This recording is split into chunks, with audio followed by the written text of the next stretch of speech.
Fala galera, beleza? Eu sou o Jonathan, do canal Johnny Dev. Estou aqui hoje com vocês para mais uma aula de UiPath. Hoje nós estamos fazendo a aula 3 e os assuntos que eu abordarei serão as listas, os loops, como por exemplo o for each e o while, a variável contador que nós usamos no loop while e uma estrutura de dados chamada hashset, que vem da teoria de conjuntos na matemática. Bem, acredito que na última aula eu apresentei a vocês o array, que funciona de maneira similar a listas, e hoje eu vou apresentar a vocês as listas e algumas atividades que podemos usar com elas e com os loops para iterar em cada item de uma lista. Bom, primeiramente eu vou criar uma lista. Aqui no painel de variáveis, clico nele, vou chamar essa lista de lista 1. Beleza. Aqui no tipo de variável, eu vou digitar aqui no browser of types, vou digitar system.collections.generic.list. Exatamente desse jeito que está escrito aqui. Assim vai aparecer aqui esse tipo lista, posso clicar aqui, e aqui eu vou escolher o tipo que eu vou guardar dentro da minha lista. Vai ser uma string. Ok. Agora tem aqui, ó. Tenho minha lista 1, que é do tipo lista de string. Agora, eu vou inicializar essa lista, pois algumas vezes pode dar um erro no qual eu tenho um erro de inicialização de listas. Para isso, eu preciso criar essa lista no meu endereço de memória. Utilizarei o comando new list, abre parênteses, of, e o tipo que eu escolhi. O tipo que vai ser escrito aqui, string. É o mesmo tipo daqui. Ok. Minha lista está inicializada. Eu vou também criar um array para efeito de comparação. Chamar ele de array1. Ele vai ser do tipo array de string. Ok. Eu vou dar um valor padrão para ele. Esse valor eu vou escrever aqui, mas ele pode ser escrito também dentro de um assign. Eu vou demonstrar como é feito aqui. Vou colocar 4 letras nesse valor.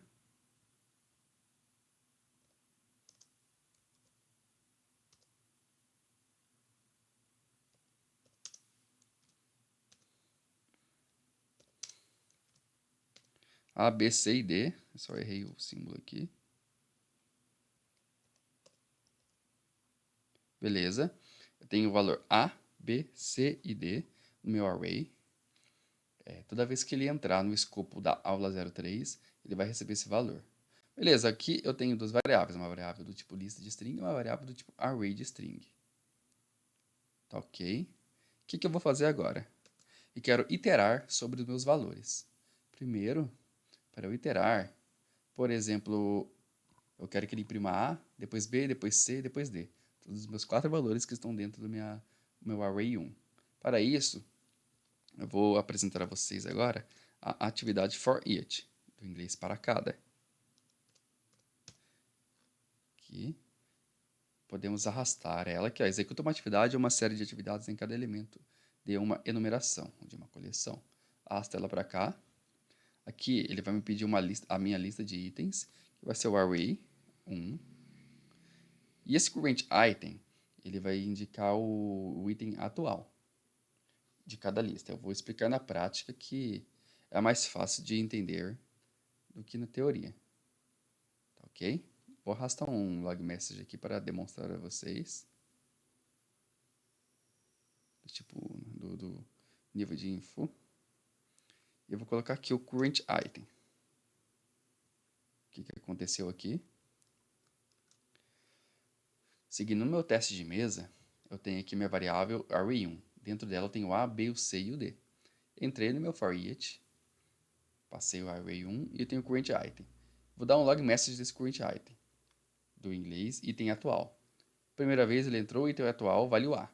Vai vir da esquerda para a direita. Item atual, vale o A. Depois, no segundo loop, item atual vale B. Current item vale B. Depois vale C. E por fim, o current item vale D. Sendo assim, terminou todos os itens da minha lista, ele sai do loop. Vou rodar. para vocês verem. Ele deve escrever A, B, C e D.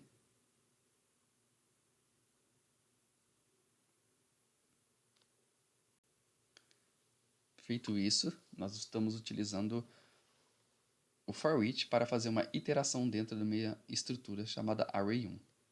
Da minha coleção chamada array1. O for each ele aceita qualquer tipo de coleção. Podemos passar um dicionário com uma chave ou um valor, um hash set, uma lista, um array.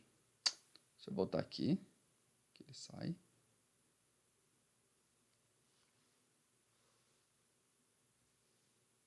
Aqui, exatamente, escreveu como eu falei. A execução começou, A, B, C e D. D é a última, e a execução parou. Exatamente assim que funciona o meu for each. Beleza? Lembrando que, deixa eu dar uma comentada nele agora, vou para um outro assunto.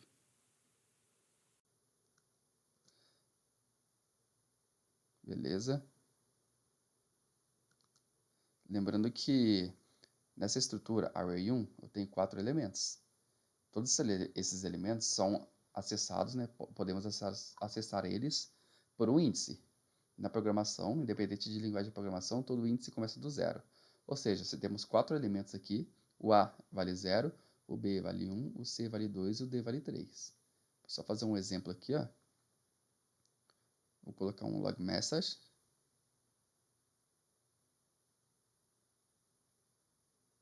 Info. E vou colocar array1 nível 0. Com isso, ele deve escrever na tela a letra A. Vou rodar o robô agora. Beleza.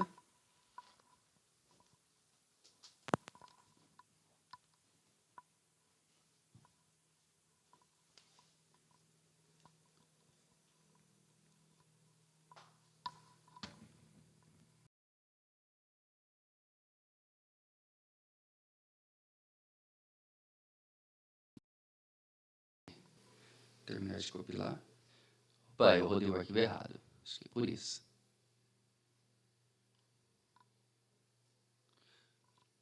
O que aconteceu aqui?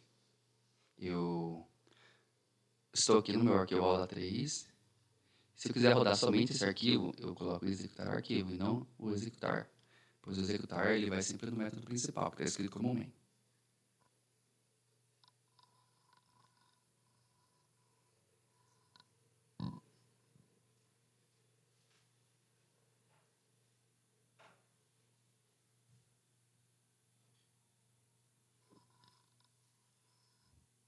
Beleza. Ele deve escrever a letra A. Se fosse 1, ele escreveria a letra B. Se fosse 2, aqui ele escreveria a letra A. Ele escreveria a letra C. Se fosse 3, ele escreveria a letra T. Se por acaso eu passasse dentro daquele número, dentro do meu índice, um que não existe, ele vai me dar um erro de nome index error. Toda vez que acontecer esse erro no seu programa, é sinal de que você tentou acessar um item que não existe dentro de sua estrutura, de sua coleção, independente de qual que seja. Beleza? Bom,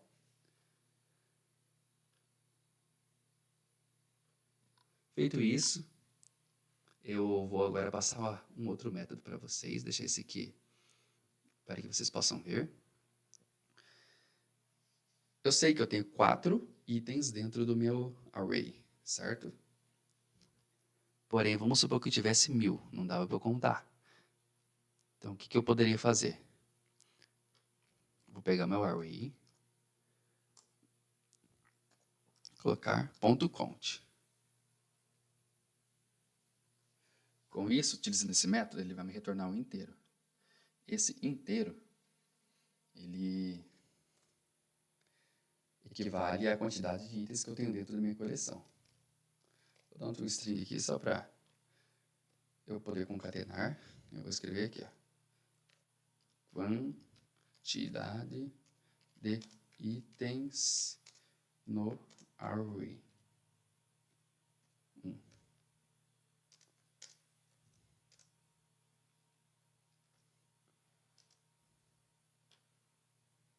Beleza. Aqui ele vai escrever a quantidade de itens no array 1. Utilizamos este método aqui, o array.count. Ele vai me retornar um número. Nesse caso, ele vai me retornar o número 4. Eu dou um toString porque eu quero que esse 4 seja tratado como uma string para poder concatenar com essa frase. Ok? Vou rodar de novo.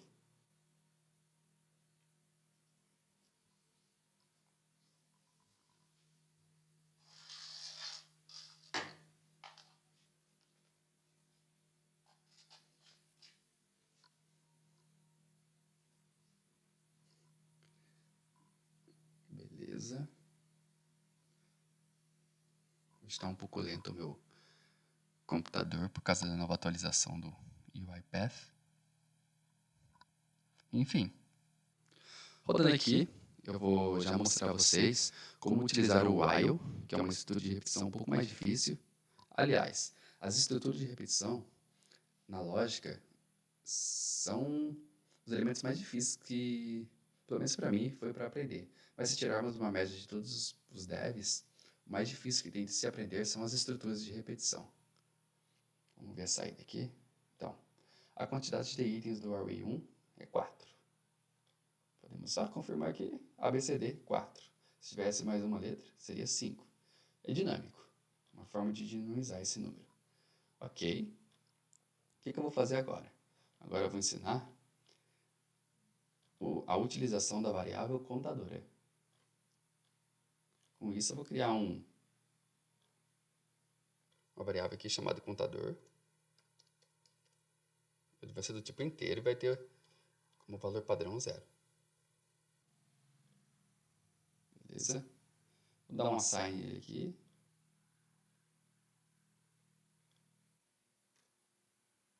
E atribuir o valor 0 ali.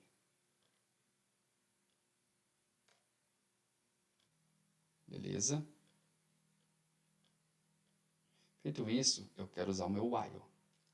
Depois faremos um teste nele aqui. O while, eu quero fazer exatamente a mesma coisa que eu fiz com o for each, ou seja, iterar em cada elemento dentro do meu array 1, o A, B, o C e o D. O que acontece? Ele funciona de maneira diferente do for each. No for each, eu só tinha que passar a minha estrutura de dados, que automaticamente ele já criaria uma variável lá, que seria o current item, e eu poderia imprimi-la na tela. Aqui eu preciso passar uma condição. Eu vou passar a condição, a seguinte condição. Quando o contador meu for menor do que 4, porque eu sei que tem 4 itens dentro do meu array 1.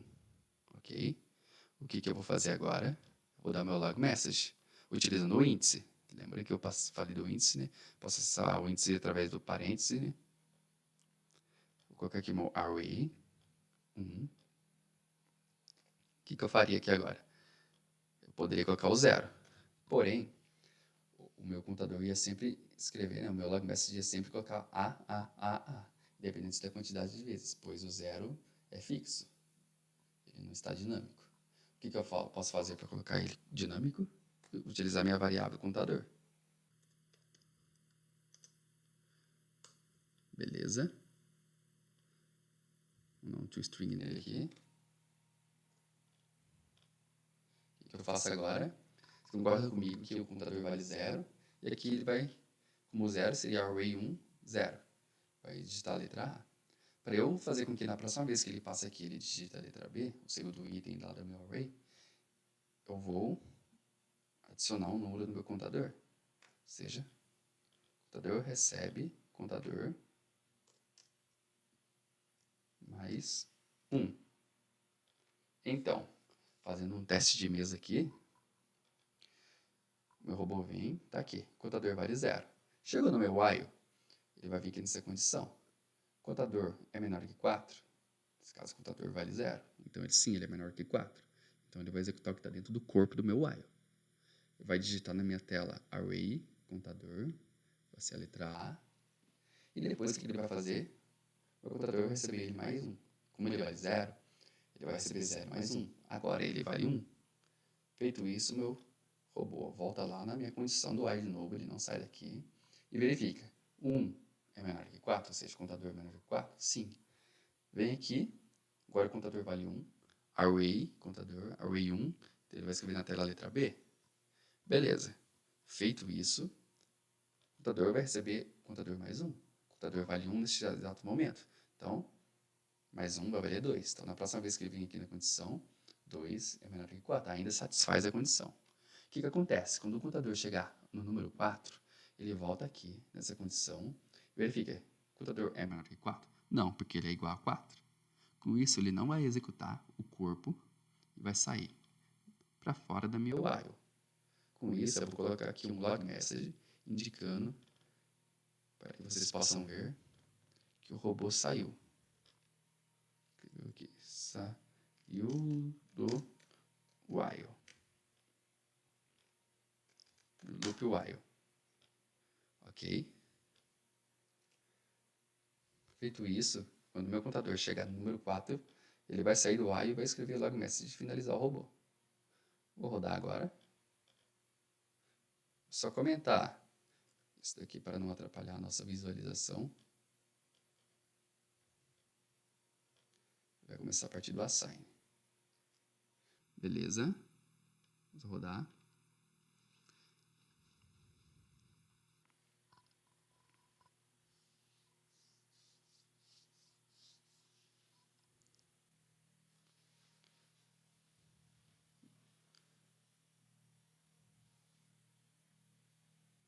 Ok.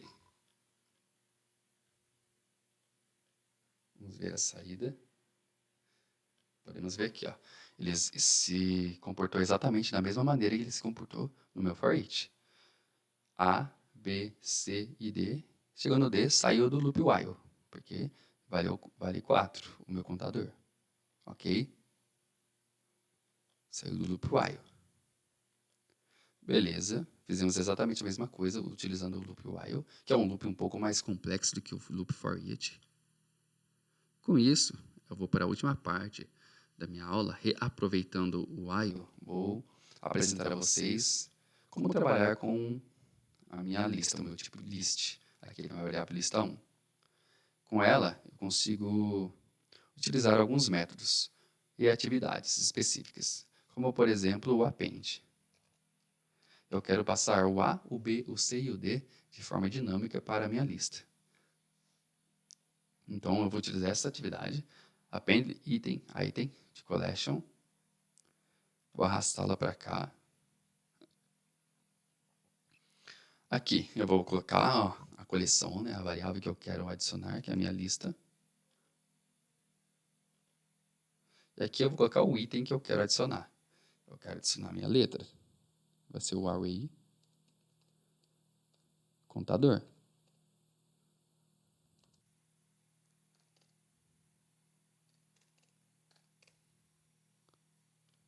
Beleza. Vamos salvar.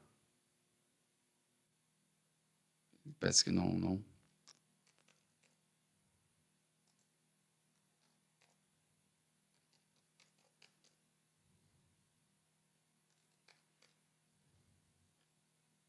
Eu tinha escrito errado, né? Só tinha escrito array. Ok. O que vai acontecer agora? O append em uma lista, ele funciona de maneira semelhante a um adicionar. Ele vai sempre adicionar no final da minha lista. Pois o conceito de lista na estrutura de dados é primeiro entra, primeiro sai. Enfim, o que acontece? Dei o append, a minha lista está vazia, só está inicializada. Dei o append no A, agora a minha lista tem a letra A. Depois eu dei o append no B. O B, ele vai para depois do A, vai sempre no último. O C vai para depois do B e o D vai para depois do C, assim por diante, se tivesse mais. Eu vou demonstrar aqui, quando ele sair do while, a minha lista é completa. Vou utilizar no log message um método que eu gosto de usar, que é o join, que eu vou juntar os itens da lista. Não se preocupem que vai ter aulas mais para frente, são aulas mais avançadas, nas quais eu vou ensinar a usar os métodos de Visual Basic. Enfim, o método é string.join. O que eu vou fazer agora? Vou unir uma coleção. Primeiro eu vou passar meu separador, que eu quero um traço, e depois vou passar, separado por uma vírgula, o meu parâmetro, a minha coleção, que vai ser a minha lista 1. Ok, o que está acontecendo aqui nesse método? Tem a lista 1, vai ter 4 itens dentro dela, A, B, C e D. Eu vou transformar essa lista em uma string A, B, C e D. E entre o A e o B vai ter esse tracinho aqui. Ou seja, vai ser A, traço B, traço C, traço D. Se eu quisesse que fosse um ponto, eu colocaria um ponto aqui, um espaço, eu colocaria um espaço. Podia usar qualquer caractere que eu quisesse. Nesse caso, eu vou usar o hífen, né, esse tracinho para que seja mais visual. Ok, feito isso, vou rodar o robô para que vocês vejam funcionando o append. No momento ela está vazia, depois ele vai ter o A, B, o C e o D. Executar o arquivo.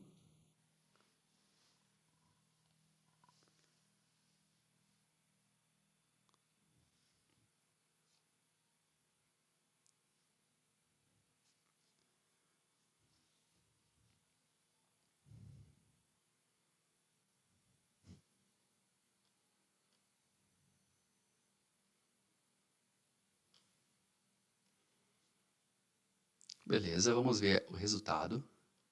Nós temos aqui o meu while, A, B, C e D. Aqui houve o meu append, adicionei os itens à minha lista. E aqui saiu do loop while, A, traço B, traço C, traço D. Ou seja, adicionei o A, B, o C e o D do meu array para a minha lista. Tá ok? Bom, acredito que aqui nós já passamos nas atividades while e for each. Passamos por como iterar dentro de um array. Vimos o método append e como inicializar uma lista. E agora, por fim, eu vou criar um hash só para demonstrar como se inicializa um hash set. Hash set do conjunto, do inglês conjunto, set. Eu vou escrever aqui no browser types. Quase exatamente igual ao que eu escrevi na lista, system.collection. Saiu, né? .collection. .generic. .h. Quando eu der o ponto .h já vai aparecer o hash set, porque é o único que tem com h. Mas eu posso escrever completo. Ok, eu quero um hash set de string. Feito isso, está aqui. Esse é o meu hash set de string. Ele funciona de maneira similar à lista e ao array, só que a maior diferença entre um e outro é que no hash eu não posso repetir os itens. Ou seja, se eu tivesse um A e um A aqui, no meu hash set ele só reconheceria um A, somente um A. Bom, eu explicarei mais sobre o hash set em futuras aulas, pois é um conceito um pouco mais avançado. Para esta, acho que já é o suficiente, já ficou uma aula até grande. E uma aula bem complexa, pois é um conteúdo um pouquinho mais difícil. Ok, gente? Eu agradeço por vocês terem assistido até aqui. Espero que essas aulas estejam ajudando a vocês a aprenderem um pouco mais sobre RPA e sobre o iPad. Beleza, gente? Obrigado e valeu!